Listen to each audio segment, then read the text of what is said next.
मित्रों नमस्कार। 15 जून की रात को लद्दाख के सीमा पर भारत और चीन के सैनिकों के साथ जो घटना हुई, हमारे 20 भारतीय जवान शहीद हुए। उस दिन से मैं टीवी देख रहा था, उन सैनिकों के शव अपने अपने घरों पर पहुंचे हैं। एक भारतीय होने के नाते, एक मनुष्य होने के नाते वह दृश्य अंदर तक हिला देने वाला था। किसी का 5 साल का बच्चा है, किसी की 6 महीने की बेटी है, किसी के बूढ़े माँ बाप हैं। वो दृश्य देख करके शायद पूरी मनुष्यता रो रही है, लेकिन एक भारतीय होने के नाते उस पीड़ा को महसूस किया जा सकता है। बहुत दिनों बाद कलम उठाई मैंने, कविता लिखने का मन किया। वास्तव में ये कविता नहीं, एक भारतीय होने के नाते एक पीड़ा है। ये पीड़ा उस पत्नी की है जिसने अपने पति के साथ 7 जन्मों का वादा किया था। ये पीड़ा उस बच्चे की है जिसने अपने पिता की उंगली पकड़कर बड़े होने का सपना देखा था। ये पीड़ा उस बहन की है जिसने अपने भाई के कंधे पर सवार होकर डोली में बैठने का सपना देखा था। कई बार मैं सोचता हूँ कि समय के साथ हम सभी आगे बढ़ जाएंगे, लेकिन कहाँ जाएगी वो पत्नी? क्या होगा उन बच्चों के सपनों का?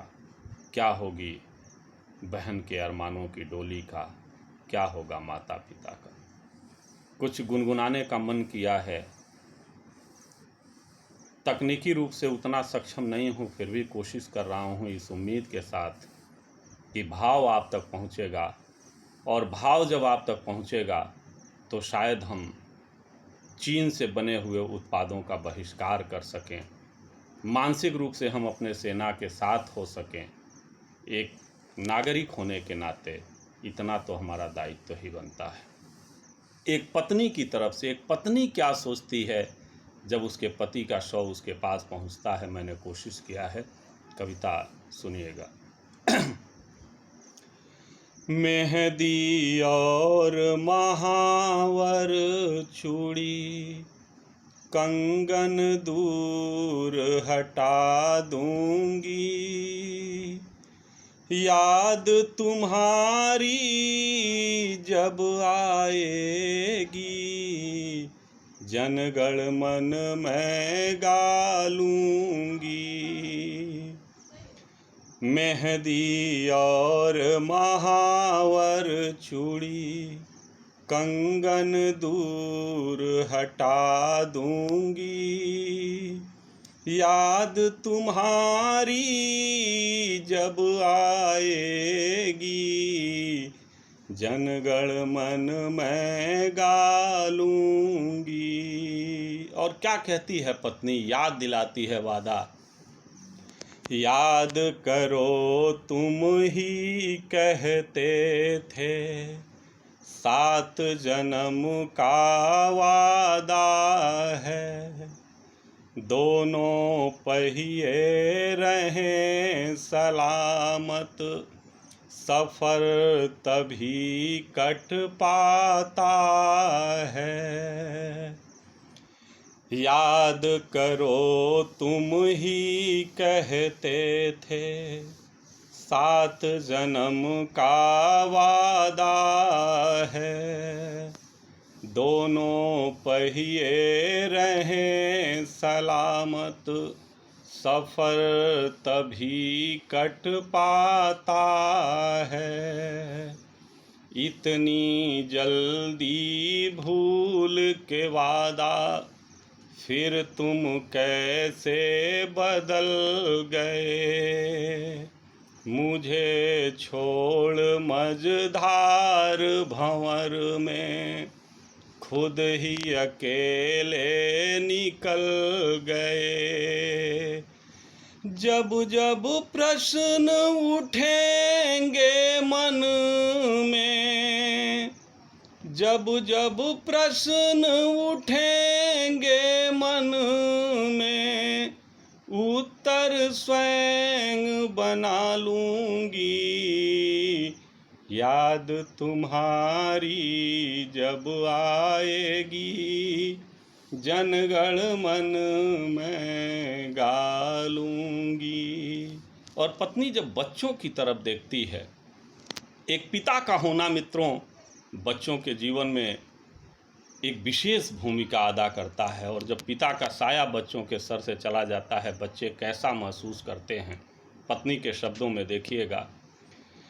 डांट हमारी सुन कर के भी मुनिया खूब अकड़ती थी, पापा से मैं पिटवाऊंगी कह कर खूब चहकती थी। डांट हमारी सुन कर के भी मुनिया खूब अकड़ती थी, पापा से मैं पिटवाऊंगी कह कर खूब चहकती थी। घर हो या बाहर हो मुन्ना सीना ताने रहता था, फौजी का बेटा हूँ कहकर कहाँ किसी से डरता था। इन मासूम हौसलों को अब, इन मासूम हौसलों को अब कैसे कहो बचा पाऊंगी, याद तुम्हारी जब आएगी, जनगण मन में दोहराऊंगी। और मित्रों एक फौजी की जो ज़िंदगी होती है वो सपनों को देखने की, उसे पूरा करने की ज़िंदगी होती है। क्या क्या सपना देखा था फौजी ने, पत्नी याद करते हुए कहती है।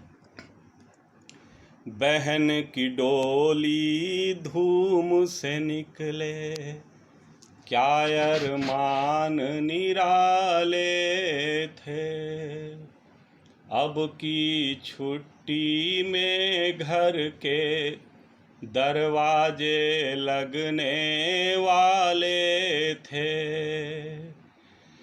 बहन की डोली धूम से निकले, क्या अरमान निराले थे, अब की छुट्टी में घर के दरवाजे लगने वाले थे। मोतिया बिंद निकल जाएगा, बाबूजी से वादा था, अम्मा कुंभ नहा लें अब की, कितना नेक इरादा था। जिन सपनों को तुमने देखा, जिन सपनों को तुमने देखा, जीवन लक्ष्य बना लूंगी,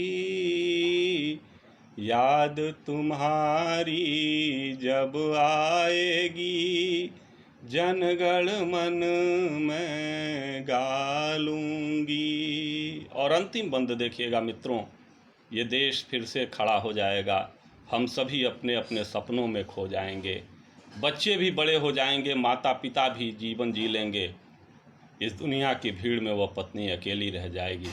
अंतिम बंद में क्या कहती है पत्नी, कोशिश किया है मैंने। समय का पहिया धीरे धीरे एक दिन दूर निकल जाएगा, अपने अपने लक्ष्य बनाकर फिर से देश संभल जाएगा। समय का पहिया धीरे धीरे एक दिन दूर निकल जाएगा। अपने अपने लक्ष्य बनाकर फिर से देश संभल जाएगा।